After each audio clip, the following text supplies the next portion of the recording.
Assalamualaikum warahmatullahi wabarakatuh. Kami dari kelompok 2 ingin mempresentasikan klasifikasi gizi menggunakan metode perseptron. Sebelum itu, izinkan kami memperkenalkan diri. Yang pertama, Ahmad Hatta Hatja. Yang kedua, ada Artanti Dewani Rukmamaya. Yang ketiga, ada Gary Richard Rinaldo. Yang keempat, ada Muhammad Rafiq. Dan yang kelima, ada Sofatu Nisa. Jaringan syaraf tiruan, sistem pemrosesan informasi yang memiliki karakteristik mirip dengan jaringan syaraf biologi yang digambarkan. Yang pertama, menerima input atau masukan baik dari data yang dimasukkan atau dari output sel syaraf pada jaringan syaraf. Yang kedua, setiap input datang melalui suatu koneksi atau hubungan yang mempunyai sebuah bobot atau weight. Dan yang ketiga, setiap sel syaraf sebuah nilai ambang jumlah bobot dari input dan dikurangi dengan nilai ambang kemudian akan mendapatkan suatu aktivitas dari sel syaraf atau postsynaptic potential PSP dari sel syaraf.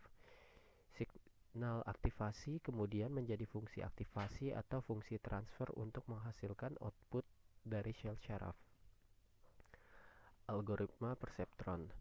Perseptron adalah algoritma pembelajaran yang digunakan dalam jaringan syaraf tiruan untuk klasifikasi biner. Algoritma ini dikembangkan oleh Frank Rosenblatt pada tahun 1957. Perseptron adalah jenis paling dasar dari neuron buatan yang mencoba memodelkan cara kerja neuron biologis dalam otak. Di sini kami memiliki 5 data percobaan yang terdiri dari nama, tinggi badan, berat badan, aktivitas, dan status gizi. Untuk aktivitas sendiri di sini kami memiliki 3 kategori. Yang pertama ringan, normal, dan padat.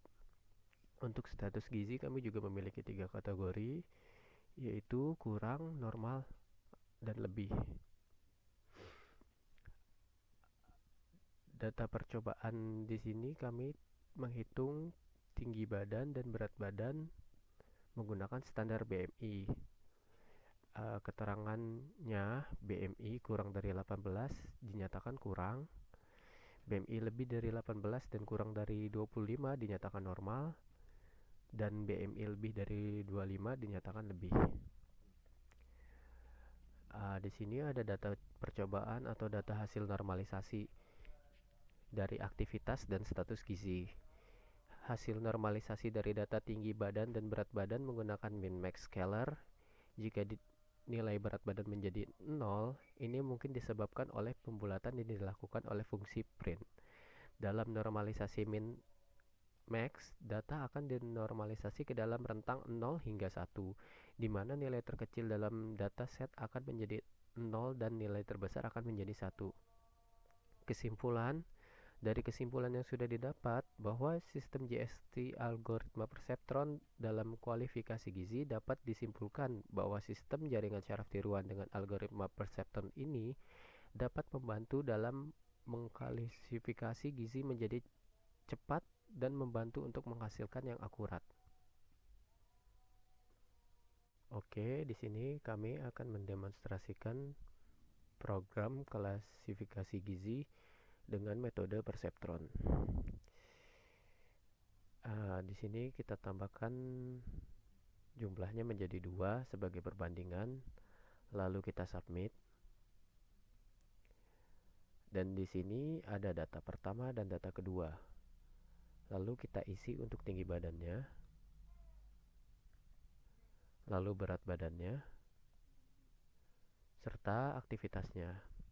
Untuk data yang kedua juga kita isi sebagai perbandingan, lalu berat badannya juga, serta aktivitasnya. Lalu kita submit. Di sini muncul data gizinya. Jika ingin melihat data gizi dalam bentuk angka, kita bisa klik di sini. Dan muncul data gizi dalam bentuk angka. Jika ingin menormalisasi data, kita juga bisa klik di sini. Maka akan muncul data hasil normalisasinya. Jika ingin hitung dengan perseptron, kita juga bisa klik di sini, maka akan muncul hasil perhitungannya. Jika ingin kembali ke halaman awal, kita bisa klik di sini.